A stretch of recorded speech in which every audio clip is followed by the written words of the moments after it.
Hi, I'm Chad with Move for Guitar. This lesson is from our series Music Theory for Guitar. In this lesson, I'm going to show you how to build a diminished triad.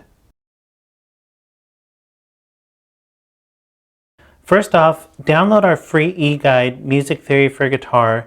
It contains everything that I'm talking about in this lesson, all the charts and diagrams, as well as much more, so it'll be really useful to you. And like I said, it's free, so there's no reason not to just go download that. But I am working on it right now as I'm filming this lesson, so it may not be available as you're watching this lesson. And if it's not available yet, it'll say coming soon.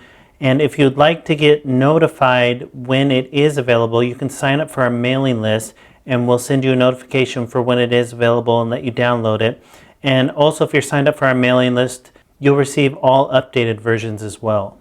But don't worry, you don't need the e-guide to follow along with this lesson because all the charts and diagrams will be on the screen. And also, we add at least one new lesson every day, so be sure to subscribe. This is part 2.3 from our series Music Theory for Guitar. If you'd like to go back and start at the beginning, you can click the link on the screen.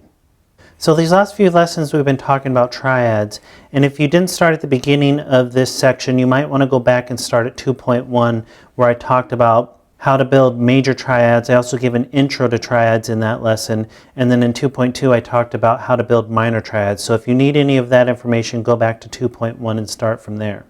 So like I said in the last lesson, I talked about how to build minor triads.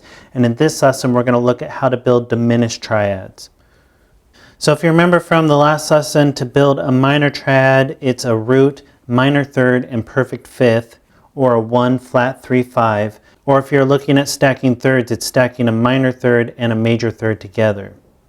So then you would end up with this shape, and if you look at it, you have a minor third interval shape right here, and then from the root to the 5 is a perfect fifth interval shape, and then if you looked at it as stacking thirds, you'd have a minor third interval shape from here, from the root to the flat 3, and then from the flat 3 to the 5, you have a major third interval shape.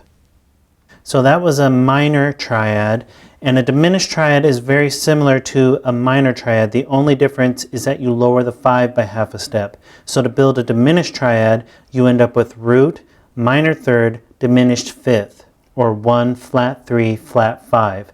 So the only difference between a minor triad and a diminished triad is that the diminished triad has a flat 5.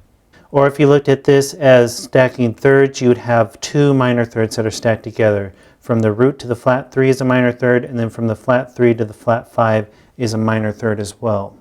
And then again, just like with the major triad and the minor triad, you need to get the flat 3 and the flat 5 off of the same string as the root. So you do that by moving them to their unison notes. And you move your flat 3 to this unison note, then you move your flat 5 to this unison note, and then they're on the 3 adjacent strings on the 6th, the 5th, and the 4th string, because that's all we're looking at for now.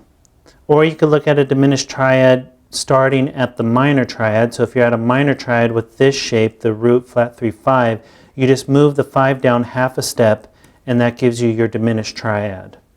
And unlike the major triad and the minor triad, even if you've been playing open chords, you most likely haven't played any diminished chords. They're not common chords to play like a major triad and a minor triad. So with the major triad and the minor triad, I showed you how you've played triads before just without realizing it. They're just triads that have doubled up notes. But with the diminished triad, it's very unlikely that you've done that because it's a very uncommon chord, especially when it comes to popular music. This is something that you use more in advanced music like jazz or more advanced blues and stuff.